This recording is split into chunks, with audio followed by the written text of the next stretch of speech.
নমস্কার, স্কিল বাংলা চ্যানেলে আপনাদের সকলকে স্বাগত জানাই। দেখুন, জিওপলিটিক্স এখন আমরা বুঝতে একরকম বাধ্য, কারণ জিওপলিটিক্সের প্রভাব আমাদের রান্নাঘর পর্যন্ত চলে এসছে। নিশ্চয়ই যারা গ্যাস সিলিন্ডার বুকিং করছেন তারা হাড়ে হাড়ে টের পাচ্ছেন যে বুকিং করার সঙ্গে সঙ্গে অনেক জায়গাতেই গ্যাস সিলিন্ডার আসছে না, ওয়েট করতে হচ্ছে। মানুষ রান্না কি করে করবে সেই প্রবলেমে পড়ে গেছে, আমিও তার মধ্যে একজন। তার কারণ স্ট্রেট অফ হরমুজ দিয়ে ভারতবর্ষের যে তেল এবং গ্যাসের সাপ্লাই আসে, সেই জাহাজ কন্টেনার কিছুই খুব একটা সহজে আসতে পারছে না, যেহেতু ওই জায়গাটায় যুদ্ধ চলছে। এবং এই মুহূর্তে আমাদের যেটা বোঝা দরকার এই ভিডিওতে, যে যুদ্ধের গতি প্রকৃতি কোন দিকে, তবেই আমরা বুঝতে পারবো যে আলটিমেটলি গ্যাসেরও অবস্থা কি হতে চলেছে। যুদ্ধ তাড়াতাড়ি মিটলে, কমপ্লিট হলে গ্যাস সাপ্লাই ঠিকঠাক হবে, নইলে অবস্থা আরো খারাপ হবে।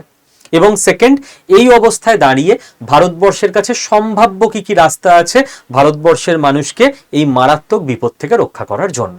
তো চলুন একে একে আমরা আলোচনা শুরু করি। আজকের ভিডিও আমাদের বাধ্যতামূলক 20 মিনিটের মধ্যেই রাখতে হবে, কারণ আমি 1:10 এই ভিডিও এখন রেকর্ড করতে শুরু করলাম। 1:30 থেকে আমার অফলাইনে WBCS এর ক্লাস আছে, তো 20 মিনিটের মধ্যে আমাকে কমপ্লিট করে তারপর চলে যেতে হবে অফলাইনে WBCS এর বাচ্চাদের ক্লাস করাতে। দেখুন, প্রথম কথা, সমস্ত নিউজ পোর্টালেই আপনি যেটা হেডলাইন হিসেবে পেয়ে যাবেন, এটা খুব বাজে একটা সিগন্যালিং এই মুহূর্তে দাঁড়িয়ে। কি সিগন্যালিং? বাজে ইন দ্য সেন্স মানে যুদ্ধের জন্য। Putin offers unwavering support to ইরানস new supreme leader Mostafa Khamenei. ইরানের যে নতুন সুপ্রিম লিডার সিলেক্টেড হয়েছেন মোস্তফা খামেনেই, ভ্লাদিমির পুতিন রাশিয়ার প্রেসিডেন্ট, তাকে আনওয়েভারিং সাপোর্ট ঘোষণা করে দিয়েছে। মানে লয়াল কনসিস্টেন্ট ব্যাকিং, যে আমরা পুরোপুরি তোমাদের সঙ্গে দাঁড়িয়ে আছি, ফার্স্ট টু লাস্ট দাঁড়িয়ে আছি। এবং কেবলমাত্র এটা মোরাল সাপোর্ট নয়, আমি আপনাকে যে কথা সবসময় বলি এই চ্যানেলে, যে চীন এবং ভারতবর্ষ যুদ্ধের মধ্যে জড়াবে না, যাই হোক না কেন। মৌখিক সাপোর্ট দেবে, ডিপ্লোমেসি করবে, যুদ্ধে যাবে না। কারণ এই দুটো দেশের পলিসি কি, আমাদের যেন তেন প্রকারেণ ইকোনমিতে 1 নাম্বার হতে হবে। ইকোনমিতে 1 নাম্বার হয়ে তারপর আমরা যুদ্ধ টুদ্ধ সবকিছু দেখব। তার আগে আমরা কোনোভাবে এমন কিছুতে জড়াবো না যার ফলে আমাদের ইকোনমির ক্ষতি হবে। কিন্তু রাশিয়া কিন্তু 1 নাম্বার ইকোনমির জন্য লড়াই করে না। রাশিয়া আমেরিকার যে হেজিমনি, আমেরিকার যে দাদাগিরি, সেটাকে আটকানোর জন্য লড়াই করে।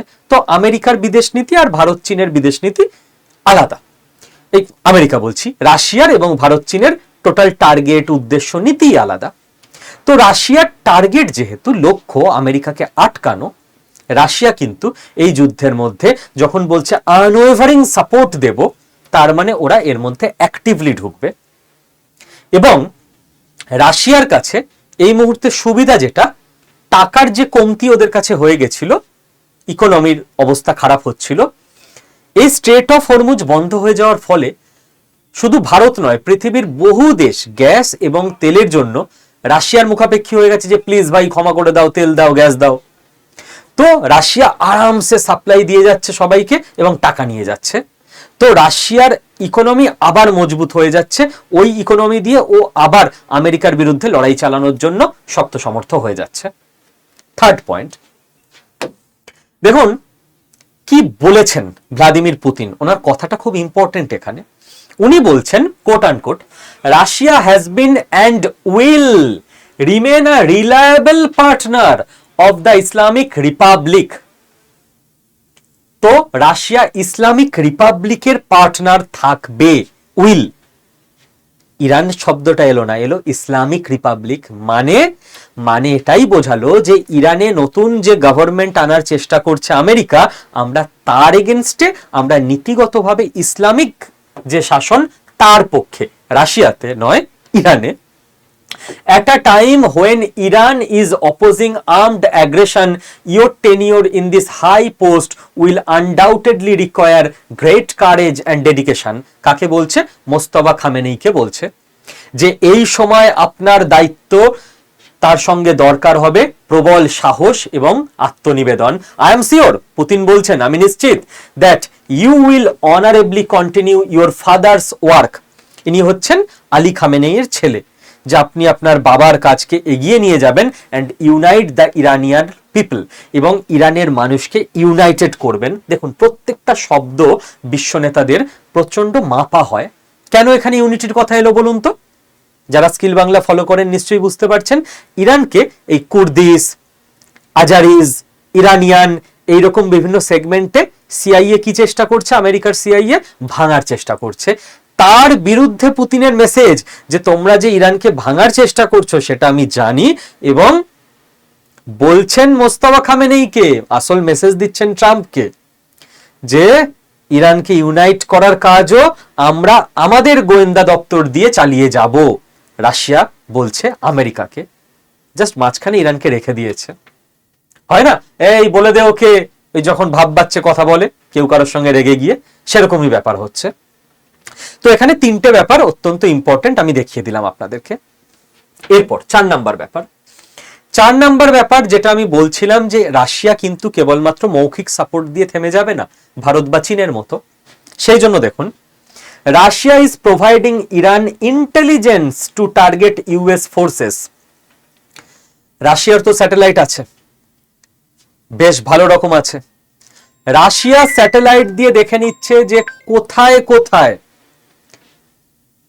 আমেরিকার যুদ্ধজাহাজ বা অন্য জিনিসপত্র রয়েছে, এবং ইরানকে ইনফরমেশন দিয়ে দিচ্ছে। আজকালকার যুদ্ধে ইনফরমেশন, ইন্টেলিজেন্স প্রচন্ড ইম্পর্টেন্ট একটা জিনিস, যে ভাই এই হলো ইন্টেল অ্যাটাক।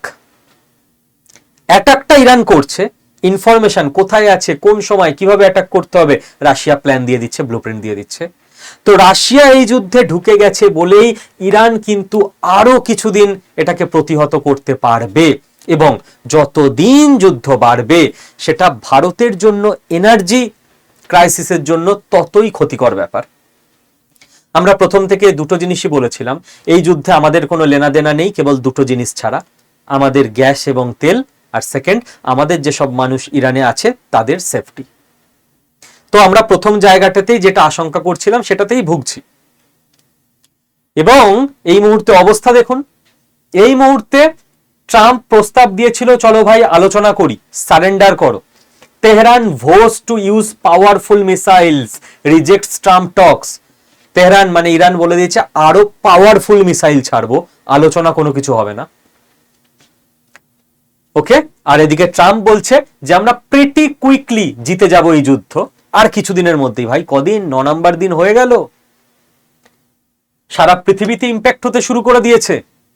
এবার ইউএস কি ক্লেম করছে দেখুন, আমেরিকা ক্লেম করছে যে ইরানের মিসাইল প্রোগ্রাম ডেস্ট্রয় হয়ে গেছে, আর এদিকে ইরান বলছে যে ভাই আমরা আরো প্রজেক্টাইল তৈরি করছি, আর 1 টন ওজনের ওয়ারহেড তৈরি করছি, যেগুলো যেখানে যেখানে গিয়ে পড়বে তোমাদের মিডল ইস্টের বেসে সব গুড়িয়ে যাবে। আর তেহরান যখন থামছে না, ডোনাল্ড ট্রাম্প তখন তেহরানকে মানে ইরানকে আরো হুমকি দিচ্ছে যে যদি স্ট্রেট অফ হরমুজে অয়েল ট্যাঙ্কারকে আটকানো হয় তাহলে আমরা 20 গুণ বেশি হার্ডার স্ট্রাইক করব ইরানের ওপর। কারণ আমেরিকার ওপর চাপ বাড়ছে, ভারত থেকে চীন প্রত্যেকটা দেশ এবার আমেরিকার ওপর চাপ বাড়াতে ডিপ্লোম্যাটিক্যালি ব্যাক চ্যানেল দিয়ে শুরু করছে, ভাই যুদ্ধ তোমাদের, বাট তোমাদের যুদ্ধের জন্য আমাদের গোটা দেশ কি করে রান্না করবে বুঝতে পারছে না, গ্যাস নেই, তেল নেই, এটা চলতে পারে না।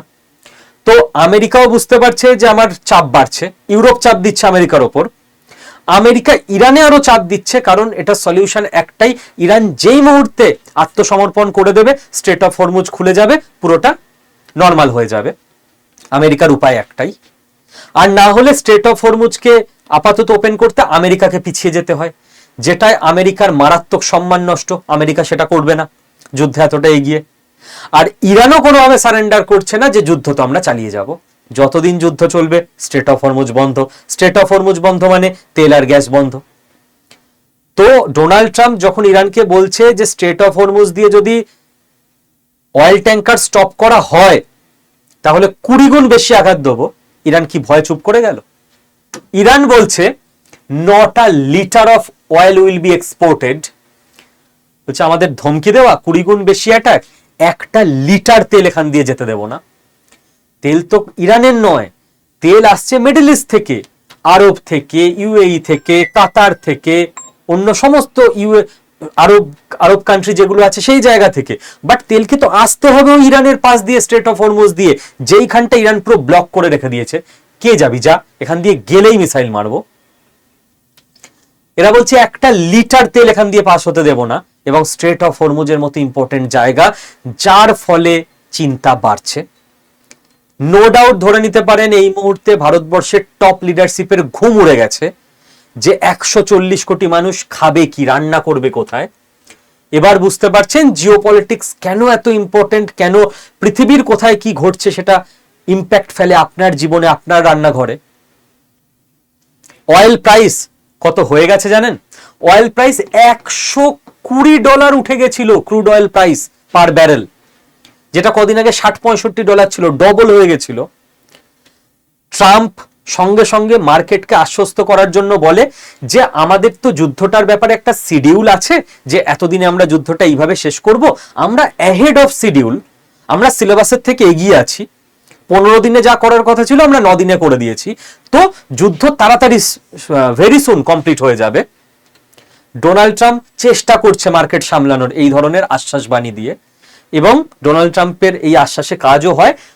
ক্রুড অয়েলের প্রাইস $90 নেমে যায় 120 থেকে, বাট 60-65 ছিল, সেখান থেকে এখন 90, 1.5 গুণ বেড়ে গেছে। তার মানে প্রত্যেকটা জিনিসের দামও 1.5 গুণ বাড়তে চলেছে নেক্সট 1 থেকে 1.5 মাসের মধ্যে। যেই যেই দেশ এটাকে হ্যান্ডেল করতে পারবে না তাদের ক্ষেত্রে, কারণ সারা পৃথিবী ইম্প্যাক্টেড হচ্ছে। এবার আমরা ভারতের ব্যাপারে দেখব। ভারত সঙ্গে সঙ্গে ঠিক টাইম ক্যালকুলেট করে রাশিয়ার সঙ্গে আবার তেল কেনা বাড়িয়ে দিয়েছে, এবং ইন্ডিয়া পরিষ্কার জানিয়েও দিয়েছে অফিসিয়াল জায়গা থেকে, India doesn't need permission to buy Russian oil. America যে বলছিল না আমরা ইন্ডিয়াকে পারমিশন দিচ্ছি 30 দিন রাশিয়ার থেকে তেল কিনতে পারে, আমাদের কোনো পারমিশন দরকার নেই, অফিসিয়ালি জানিয়ে দেওয়া হয়েছে। এবার আর কোনো রাগ রাগ ঢাক ঢাক খেলা হচ্ছে না, একদম অফিসিয়াল। ডোনাল্ড ট্রাম্প মিথ্যে কথা বলছে, আমাদের পারমিশন চাই না। এবার পুরো ওপেন খেলছে ইন্ডিয়া ফ্রন্ট ফুটে। এইবার তেলের যে ব্যাপারটা আগে আমরা বুঝেনি, যে আমাদের এখানে তেলের দাম কতটা বাড়তে পারে, বা ইন্ডিয়া রাশিয়ার থেকে কি রেটে তেলটা কিনছে, ওকে, দেন আমরা বুঝতে পারবো যে প্রত্যেকটা জিনিসের দাম কতটা বাড়তে পারে। তেলের দাম বাড়লেই সমস্ত জিনিসপত্র ট্রান্সপোর্ট হয় গাড়িতে করে, লরিতে করে, তাই না, সবজি থেকে মাছ সবকিছু, তো সবকিছু ট্রান্সপোর্ট কস্ট বাড়বে, সবকিছুর দাম বাড়বে, সোজা হিসেব। দেখুন এই মুহূর্তে $68.6 পার ব্যারেল এই রেটে ইন্ডিয়া রাশিয়ার থেকে তেল কিনছে, ঠিক আছে। এবং আমেরিকা সেই মনে করুন কত ধমকি দিল যে আমেরিকায় রাশিয়ার থেকে তেল কেনা ভারত বন্ধ করে দিচ্ছে ইত্যাদি, পুরো ডেটা বেরিয়ে গেছে। ইন্ডিয়া একদিনের জন্যও বন্ধ করেনি, কমিয়েছিল। ইন্ডিয়া ফেব্রুয়ারি 2026-এ যখন আমেরিকা বলে দিয়েছিল ইন্ডিয়া পুরো বন্ধ করে দিয়েছে নাকি তেল কেনা রাশিয়ার থেকে, 20% তেল কিনেছিল নিজের প্রয়োজনের, এবং পার ডে প্রত্যেক দিন রাশিয়ার থেকে 1 মিলিয়ন ব্যারেল তেল কিনেছিল। ভাগ্যিস ইন্ডিয়া রাশিয়ার সঙ্গে পুরো রিলেশন ডাউন করে দেয়নি, খানিক রাশিয়াকে চাপ দেওয়ার চেষ্টা তো ইন্ডিয়াও করছিল, পারফেক্ট প্লে ছিল ওটা, না আমেরিকার দিকে গেছিল না রাশিয়ার দিকে গেছিল। তো ইন্ডিয়া প্রত্যেক দিন ফেব্রুয়ারি মাসে 1 মিলিয়ন ব্যারেল তেল রাশিয়ার থেকে কিনেছিল, কোনো দিন বন্ধ করেনি।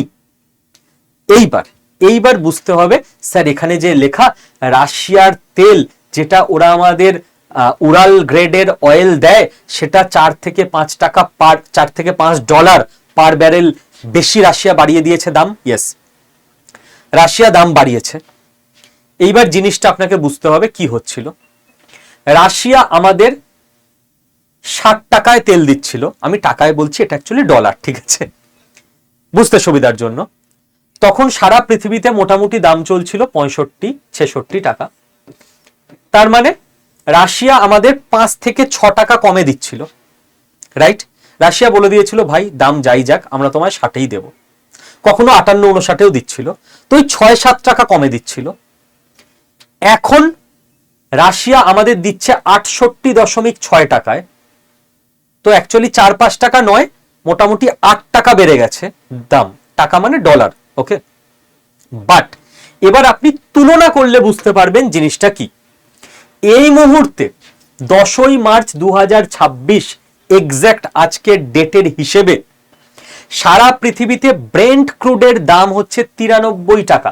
যেটা বললাম না 120 হয়ে গেছিল ডোনাল্ড, কালকেই 120 হয়ে গেছিল, ডোনাল্ড ট্রাম্পের বলার পর 90তে নেমেছে, অ্যাকচুয়ালি 93।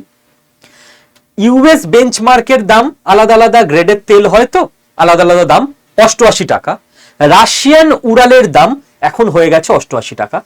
তাহলে দেখুন, আমি বলবো রাশিয়ার সঙ্গে ইন্ডিয়ার গ্রেট ডিল চলছে। যখন রাশিয়ার তেলের দামই ছিল 66 টাকা, তখন রাশিয়া ইন্ডিয়াকে দিচ্ছিল 60 টাকা। পুরো পৃথিবীতে মারাত্মক ডিমান্ড বেড়ে গেছে, যেহেতু স্ট্রেট অফ হরমুজের রাস্তা পুরো বন্ধ। সবাই রাশিয়াকে বলছে ভাই তোমরা বাঁচাও, তোমরা তেল দাও। তো যখনই কি হয়, ডিমান্ড বেড়ে গেছে, রাতারাতি তো রাশিয়া সাপ্লাই বাড়াতে পারবে না, বাড়াতেও তো ডেলি বেসিস 1 দিন 2 দিন 3 দিন 4 দিন, পুরো মেশিনারি রেডি করতে তো 7 দিন 10 দিন 15 দিন লাগবে। ডিমান্ড বেড়ে গেছে, সাপ্লাই একই, মানে দাম বাড়বে, ইকোনমির সোজা হিসেব। রাশিয়ার তেলের দাম বেড়ে হয়ে গেছে 88, 22 টাকা বেড়ে গেছে। রাশিয়া কিন্তু ইন্ডিয়ার থেকে নিচ্ছে 68, মাত্র 8 টাকা বাড়িয়েছে। সারা পৃথিবীর রেট ইন্ডিয়ার রেটের মধ্যে হিউজ ডিফারেন্স, এবং এই জন্য রাশিয়ার সঙ্গে আমাদের সাকসেসফুল ডিপ্লোমেসিতে রাশিয়া থেকে তেল আসছে বলে সারা পৃথিবীতে যেখানে মারাত্মক মুদ্রাস্ফীতি হয়ে যাবে নেক্সট 1 মাসে, সবকিছুর দাম 1.5 দুগুণ বেড়ে যাবে, ভারতে সেই আঁচ অলমোস্ট আসবে না। এখনো অবধি যা ট্রেন্ড তাতে, কালকে কি হবে জানা যাচ্ছে না, প্রত্যেক দিন ইকুয়েশন বদলে যাচ্ছে। কালকে যদি পুতিন বলে ভাই 78 টাকা নেবো, দেবো না, তখনই কেলো হয়ে যাবে। তো এখনো অবধি এই অবস্থা, ঠিক আছে। এবং ইন্ডিয়া হু হু করে তেল কেনা বাড়াতে শুরু করে দিয়েছে রাশিয়ার থেকে, অবস্থা যেই স্ট্রেট অফ হরমুজে বিগড়েছে। তেল তো সামলে নিচ্ছি আমরা, গ্যাস দেখুন, মুম্বাইতে 20% হোটেল বন্ধ হয়ে গেছে, 50% বন্ধ হয়ে যেতে পারে, হোটেলিয়ার অ্যাসোসিয়েশন বলছে। কারণ হোটেল রেস্টুরেন্টে রান্নাটা তো গ্যাস দিয়ে হবে। আপনার বাড়িতে তো একটা গ্যাস সিলিন্ডার নিলে 1 মাস 1.5 মাস না হয় চলে যায়, হোটেলে তো 2 দিনে একটা গ্যাস ফুরিয়ে যাবে, সারাদিন রান্না হচ্ছে, গ্যাস সিলিন্ডার নেই। ওকে, এইটা এই মুহূর্তের অবস্থা, প্রত্যেকটা জায়গার হেডলাইন, কলকাতা থেকে মুম্বাই সব জায়গায় এক অবস্থা। এবার কারণ কি গ্যাসের? কারণ যেরকম তেল আসে স্ট্রেট অফ হরমুজ দিয়ে, ওরকম গ্যাসও আসে। স্ট্রেট অফ হরমুজ দিয়ে দেখুন, ভারতবর্ষের টোটাল যে গ্যাস লাগে তার 2/3 ভারতবর্ষ আমদানি করে। মানে মনে করুন 100টা সিলিন্ডারের মধ্যে 66টা সিলিন্ডারের গ্যাস আমাদের বাইরের দেশ থেকে কিনতে হয়, বাকি 34টা সিলিন্ডারের গ্যাস আমাদের দেশ থেকেই আমরা উত্তোলন করি। এইবার স্ট্রেট অফ হরমুজের জায়গাটা দিয়ে ওই যে আমাদের 66টা আসে, তার মধ্যে আবার 90%, তার মানে ওই 66টা যেগুলো বিদেশ থেকে আসছে প্রত্যেক 100টায়, তার মধ্যে 55টা 56টা ওই স্ট্রেট অফ হরমুজ দিয়ে আসে, ইরানের পাশ দিয়ে, বাকি 10টা অন্য জায়গা থেকে আসে। বুঝুন কোথা থেকে আসে? ইউএই থেকে, কাতার থেকে, কুয়েত থেকে। ইরান তো বন্ধ করে রেখে দিয়েছে স্ট্রেট অফ হরমুজ, তো পুরো গ্যাসের সাপ্লাই চেন কেটে গেছে, আসবে কি করে? এইটা হচ্ছে মেন ব্যাপার। আর এই অবস্থায় মানুষজন আরো প্যানিক বুকিং শুরু করে দিয়েছে, ভাই আজকে বুকিং করলে কদিন পর পাবো। আমি কালকে গ্যাস অফিসে ঘুরেছি 1 ঘন্টা ধরে, বলছে আপনি আজকে বুক করেছেন 10 দিনের আগে দিতেই পারবো না। তো মানুষ প্যানিক বুকিং করছে, তো ভাই অ্যাডভান্স বুক করে রেখে দিই, যাতে 10 দিন পর অন্তত পাই। ডাবল সিলিন্ডার যাদের আছে তুলে রেখে দিই, তার ফলে আরো চাহিদা বেড়ে যাচ্ছে এবং তৈরি হচ্ছে মার্কেটে মারাত্মক ক্যাওস। এইবার উপায় কি ইন্ডিয়ার কাছে সম্ভাব্য, যেটা দিয়ে ইন্ডিয়া সলিউশন করতে পারে? দেখুন, এইটা হচ্ছে স্ট্রেট অফ হরমুজ, এইখানটা ইরান আটকে রেখে দিয়েছে, এইখান দিয়েই সব আমাদের তেল গ্যাসগুলো সব আসে। 85% গ্যাস আসে, 30% তেল আসে, সেই জন্য গ্যাসে বেশি এফেক্ট হয়েছে, তেলে কম এফেক্ট হয়েছে। বাঁচানোর রাস্তা রাশিয়া, রাশিয়াই আমাদের গ্যাসও দিতে পারবে, ঠিক আছে। রাশিয়ার থেকে এখন আমাদের এই রাস্তায়, দেখুন এই ইরান থেকে ইন্ডিয়াতে মুম্বাইতে আসতে না 5 দিন টাইম লাগে মাত্র, এত শর্ট রুট। রাশিয়া থেকে এই রাস্তায় আসতে আমাদের 25 দিন টাইম লাগে। এই সেন্ট পিটার্সবার্গ থেকে ঘুরে ঘুরে ঘুরে ঘুরে এইখান দিয়ে মিশরের পাশ দিয়ে আসে, স্ট্রেট অফ হরমুজে ঢোকেই না। 25 দিন টাইম লাগে, কারণ 8675 নটিক্যাল মাইল ডিস্টেন্স বুকিং করতে ইন্ডিয়া শুরু করেছে। আসতে তো টাইম লাগবে 25 দিন, প্লেনে তো আসতে পারবে না রে বাবা গ্যাস সিলিন্ডার বা তেলের ব্যারেল। ইন্ডিয়া নতুন একটা প্রস্তাবিত রুটেও কাজ চালাচ্ছে, সেটা দিয়ে তেল আসেও কম আসে। এই রুটে হিউজ কাজ চলছে, চেন্নাই ভ্লাদিভস্তক রুট। এই রুটটা অপারেশনাল হয়ে গেলে ইন্ডিয়ার নেক্সট 10-15-20 বছরের চিন্তা মিটে যাবে। এটা 8675, এই রুটটা হচ্ছে এইখান দিয়ে চলে আসবে আমাদের, ঠিক আছে, চীনের পাশ দিয়ে, ইন্দোনেশিয়া, ফিলিপিন্স, আন্দামান নিকোবর এইসব জায়গা দিয়ে 5647, এখান দিয়ে মোটামুটি 15 দিনে চলে আসবে, আর 25 দিন লাগবে না। তো এইখানে প্রচুর পরিমাণে ডেভেলপমেন্ট করতে শুরু করে দিয়েছে ইন্ডিয়া রাশিয়া মিলে, যাতে করে পুরো ইনফ্রাস্ট্রাকচার, পোর্ট থেকে শুরু করে সবকিছু বানানো যায়, এই রুটটাকে যাতে কাজে লাগানো যায়। বাট রাতারাতি তো হবে না, এ ভবিষ্যতের সলিউশন। এই মুহূর্তে এটা দিয়ে খুব কম আসে, এটা দিয়েই মেন আসে, ওয়েট করতেই হবে। নেক্সট উপায় কি স্যার? এবার এই সব জায়গা থেকে কিছু আসতেই পারছে না, কারণ এইখান থেকেই মেন আসে, আর এইটাকে পুরো আটকে রেখে দিয়েছে চোখ পয়েন্টটাকে ইরান। এবার সলিউশন কি? সলিউশন হচ্ছে অন্য কোন দেশ থেকে আমরা গ্যাস আনতে পারি। এই মুহূর্তে আমরা আমেরিকা থেকে আনতে পারি, আমেরিকা থেকে আসেও 10%, ওই যে বললাম না 90% এখান দিয়ে আসে, বাকি 10% আমেরিকা থেকে আসে। আমরা আটলান্টিক ওশানের পানামা ক্যানেল দিয়ে আনতে পারি, ঠিক আছে, পার্সিয়ান গালফকে অ্যাভয়েড করে। আমরা আফ্রিকা থেকে আনতে পারি, আমরা রাশিয়া থেকে আনতে পারি নন হরমুজ দিয়ে, যেটা বলছিলামই। আমরা Brazil, Cambodia, Colombia, Guyana, Venezuela থেকে আনতে পারি। আমরা অস্ট্রেলিয়া, কানাডা থেকে আনতে পারি গ্যাস এই মুহূর্তে। এছাড়া সলিউশন কি আপনার? মানুষ গ্যাস ছাড়া আজকের দিনে কি দিয়ে রান্না করবে আপনি বলুন না। তো বাকি জায়গাগুলো দেখুন, এই ওয়ার্ল্ড ম্যাপ আমি যদি দেখাই, এই অস্ট্রেলিয়া থেকে আমরা আনতে পারি ইন্ডিয়াতে, এই নামিবিয়া, অ্যাঙ্গোলা, এই সব জায়গা থেকে, আফ্রিকা থেকে আমরা আনতে পারি। রাশিয়া থেকে তো এই রুট দিয়ে আমার আসতে পারে, ঠিক আছে, এই রুট দিয়ে। আর এইখানে ঢোকাই যাবে না, এইখানে ঢোকাই যাবে না এই মুহূর্তে। রাশিয়া থেকে এই রুট দিয়েও আসতে পারে।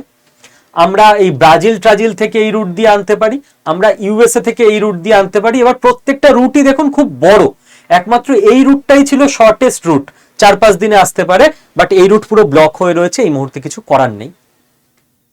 এবার আপনারা বুঝতে পাচ্ছেন জিওপলিটিক্স মানে কি। আমি এরপর কয়েকটা সম্ভাব্য সলিউশনে আসব।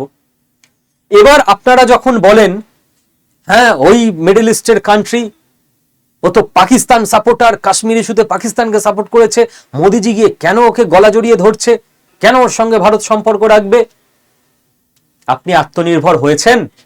আমাদের দেশ কি এনার্জিতে, এনার্জি মানে তেল আর গ্যাস, আত্মনির্ভর হয়ে গেছে যে আমরা ওদের বলবো এই সম্পর্ক নেই, পাকিস্তানের সঙ্গে রিলেশন যাও? ইগো দেখিয়ে, আবেগ দেখিয়ে এই জন্য জিওপলিটিক্স চলে না। আজকে যেই আমাদের প্রত্যেকের ঘরে গ্যাস সিলিন্ডারে টান পড়েছে, আমরা বলছি হ্যাঁ ইন্ডিয়ার তো মিডল ইস্টের সঙ্গে আরো ভালো রিলেশন করা উচিত।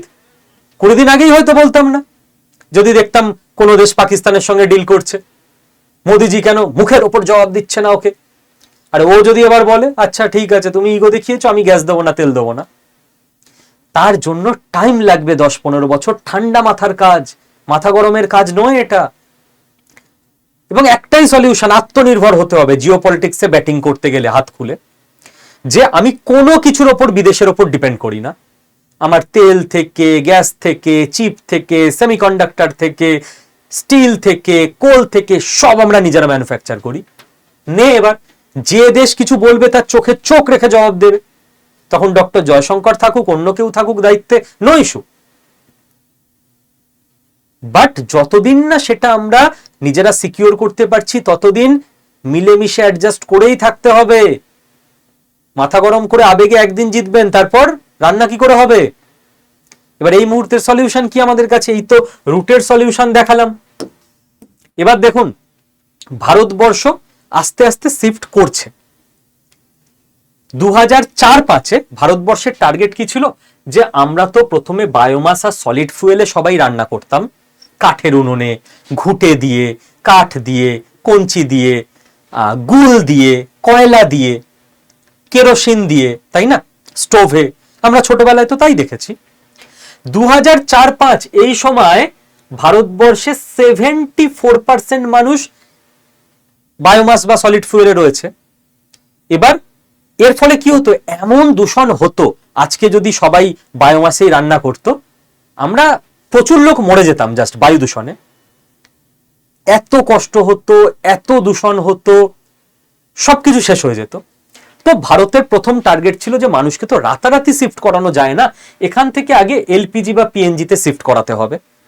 তো দেখুন, প্রত্যেক 7-8-10 বছর পর পর আমরা এটা যেমন আস্তে আস্তে কমিয়েছি, এখনো 28% মানুষ এসব কাঠ ঘুঁটে কয়লা দিয়ে ভারতবর্ষে রান্না করে বিভিন্ন রাজ্যে। এটা যেমন আস্তে আস্তে আমরা কমিয়েছি, এইটা দেখুন আস্তে আস্তে সংখ্যাটা বেড়েছে, তাই না? 71% মানুষ এই মুহূর্তে গ্যাসে চলে এসছে। এইবার আমাদের নেক্সট 15 বছরের টার্গেট কি হবে, যে এটা তো আমরা বিদেশের উপর নির্ভর করি, আমাদের এইবার পুরোটা ইলেকট্রিসিটিতে আসতে হবে।